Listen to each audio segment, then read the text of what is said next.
Good morning, everybody, and welcome to today's meeting of ESPO Management Committee. This meeting is being broadcast live on YouTube and it will be available for viewing after the meeting. I'd like to start the meeting by welcoming Councillor Dennis Jones, who is Vice Chair of this committee, and Councillor Christian Hogg from Peterborough, who is joining us today, and also Councillor James from Norfolk. I don't know if you'd like to introduce yourselves just to start off. No? Yes? No? Okay, no. Okay. We have received apologies from Councillor Haigh from Lincoln, Councillor Jameson from Norfolk and Councillor Ferguson from Cambridge. I'm just checking if there's anybody online, and there doesn't seem to be at the moment. Councillor Baxter Payne from Warwickshire and Councillor Shayler, they may join us, so I'll keep an eye on that. Are there any other apologies? No? Okay, thank you. So on to agenda item 1, minutes of the meeting held on the 15th of November 2023. I move that the minutes of the meeting held on the 15th November 2023 be approved. Could I have a seconder, please? Thank you, Councillor Poland. Item 2. To advise of any items that the chairman has decided to take as urgent elsewhere on the agenda. There are no urgent items. Agenda item 3, are there any declarations of interest in respect of items on this agenda? No, doing swimmingly. Item 4, items referred by the Finance and Audit Subcommittee. There are no specific items referred from the Finance and Audit Subcommittee. The issue Budget 2024-25 considered by the subcommittee is covered in item 10, which appears later on the agenda. Item 5. Next is item 5, Director's Progress Update, which is on pages 7 to 22 of your agenda pack. Christian Smith will introduce his progress update since the last meeting. Over to you, Christian. Thank you, Chair. Morning, everybody. So, as usual, we've got the progress update in 3 sections, and the purpose of it is to literally inform you of progress since the last committee in November. Financial performance is 10 months to January 2024, and I suppose the punchline to start with, it's okay, is a surplus of 8.3 million has been made, which is £2 million better than budget and 2.4 million higher than last year. So fantastic trading performance for ESPO this year that we're all rather proud of. In terms of how that breaks down, rebate income for the frameworks is performing very well. That's £800,000 ahead of budget. However, our catalogue business, the market remains very competitive. Although ESPO offer is very strong and has helped us to gain market share through availability pricing and our server offer, despite the contracting market. Our costs continue to be tightly controlled, with expenditure of 21.5 million is better than budget by 300,000. So as a reminder, for the full year, the budget position for this year was a surplus of 6.2 million. In terms of sales and margin, we've got some detailed information there. In terms of our total sales, which was slightly behind budget, and our store sales specifically behind budget, which does reflect the challenging trading environment and the limited funding at school. So we had a very, very strong start to the year, and you can see as we come to the end of the year, some of those spending constraints starting to hit the catalogue business. In terms of gross profit margin percentage for stores, it's at 31.1%, and that's ahead of budget. Last year, margins started to reduce as a result of numerous price rises from suppliers linked to inflation and volatilities in global supply. This year has been far more stable. Our direct sales were 16.4 million, and they're in line with budget. And our gross profit margin percentage for direct is, you can see, 1% ahead of budget. And we've also, as I've talked about rebates, they're up 14% based on last year. Our other income, our miscellaneous income, is £500,000 ahead of budget, and that's just simply benefiting from higher interest rates on ESPO's cash deposits. So you can see overall gross profit margin is at 29.8 million, which is 1.7 million better than budget. In terms of the other part of our P&L, our expenditure, you can see total expenditure is at 21.5, which is 300,000 lower than budget, and expenditure as a percentage of sales, that very key KPI, shows at 28.5%, which is 0.3% better than budget. In terms of our trading companies, ESPO Trading Limited and Edgezone, we can see total sales of just over £1 million, and they are behind a rather ambitious budget for the year. Our international business, serving private sector customers and international schools, is going great guns and has already achieved its budget as at period 10. However, Edgezone, our nursery business, focusing on the early years in the UK, is behind budget, but is ahead of last year. And that's simply about the nursery market facing similar pressures to schools, but lack some of the additional funding that schools have had. Margin and expenditure is largely in line with budget, and you can see overall a £73,000 surplus has been generated, which is broadly in line with the budget for the year. In terms of our full year expectation, then we've got a number of kind of uncertainties. We've got the weak consumer demand expected for the rest of the year, as directed by BISA. We have rebate income tracking well, but not expected to hit the same performance in the second half of the year. We also have an early Easter vacation, and we've incurred the cost for our catalogues into March.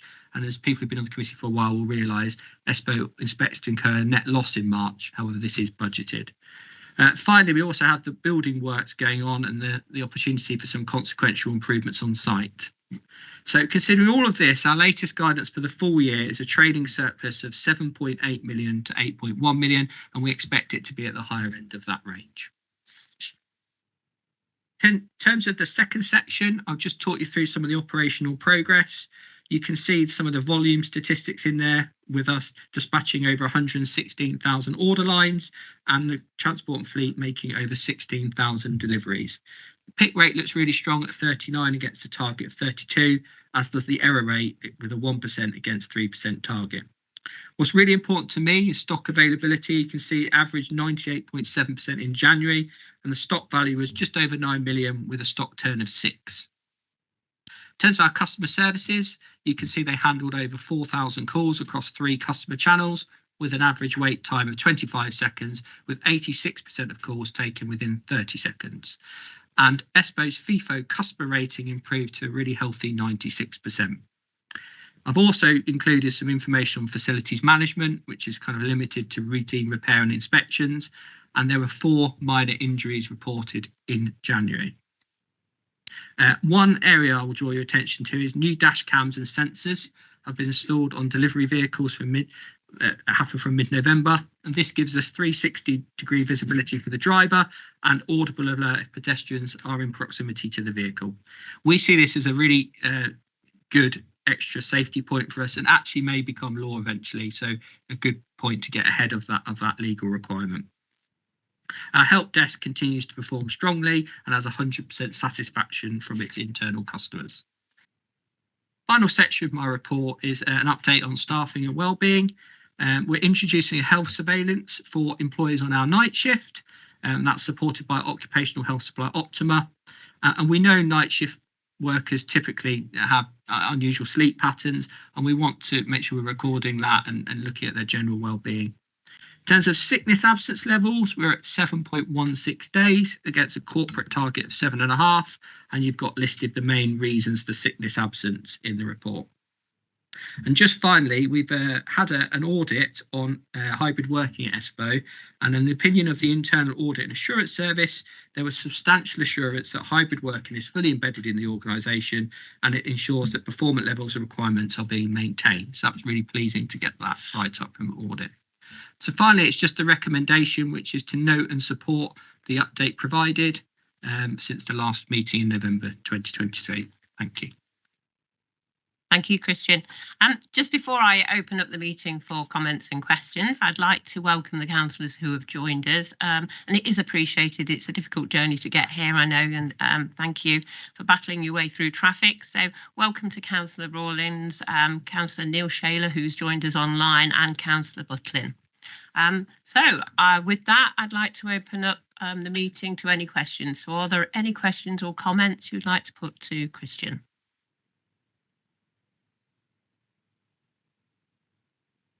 Councillor Hogg. Thank you.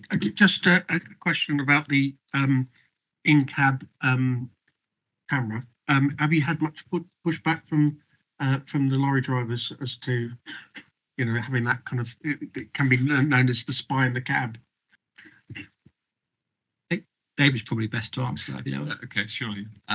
So we had reversing cameras fitted as standard anyway, and what this does is gives a 360 perspective. Delivering into schools, it's important for children around you. Make sure that there's no people sort of crawling around when you're making deliveries. There was an adjustment period, you're quite right, with the drivers. And there are also proximity sensors which detect if people are near to it, and they had to be tuned down a little bit because they were a little bit too lively to start with. So we've learned as we've gone along, and we did consult through our JCC with the drivers. So we're kind of ironing out some of those little teething problems we've got.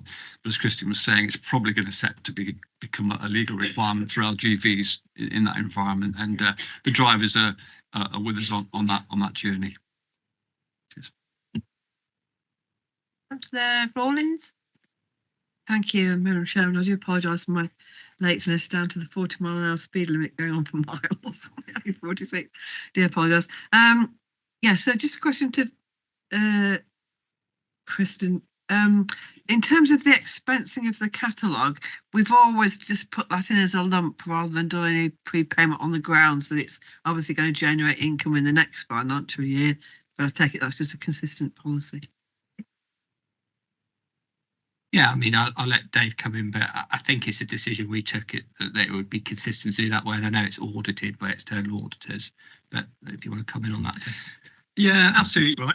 So we're being consistent with previous years, and the critical thing is the catalogue printed and ready for distribution in March. In fact, it's delivered in March, so it's right. The formal accounting treatment is to take it when it's printed and available for use.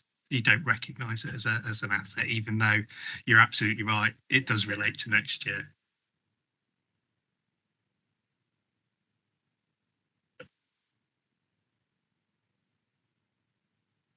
Councillor James. Thank you, Madam Chairman. I'm interested in the correlation between potentially the wellbeing work that's looking to happen with our night workers and potentially some of the health and safety incidents. I noticed there's one mentioned there at item 30 that involved a night shift worker. Wellbeing, tiredness, awareness. Have we had any early indications that there's any correlation there, please? Yeah, thank you. That's a really good question, and one I've actually been looking into. So the data shows us there's about a 20% occurrence rate on nights, and there's 3 shifts. So, you know, natural probability would be 33%. So there's no current. That's 2 years worth of data. So there's no current correlation, you know, in anything. So I take your point about the sort of sleepiness, but if anything, it's a quieter shift. Less moving parts, less people. So it's actually almost exactly where it would be on natural probability, but it was a really, really good thing to look into. So thank you. Any further questions from anyone? No? Okay. I'd just like to say thank you, and I agree, a fantastic trading performance, noted along with the challenges that you've highlighted. But also I'd just like to compliment all those involved in the customer services teams, the picking target, the low rate of errors and the stock availability. So congratulations on that. But with that, I move that the update provided by the Director on the actions and progress made since the last update provided to members in November 2023 be noted. Could I have a seconder, please? Thank you, Councillor Rawlins. Agenda item 6. The next meeting of this committee is scheduled to take place on Wednesday, the 12th of June 2024 at 10:30.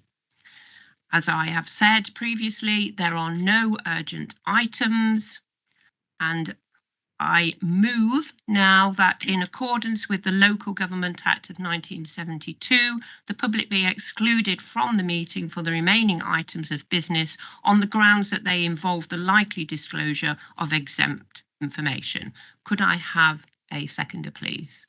Thank you. Councillor Butlin. Sorry, I couldn't see your name. So if we can just hold on until we finish live streaming, thank you.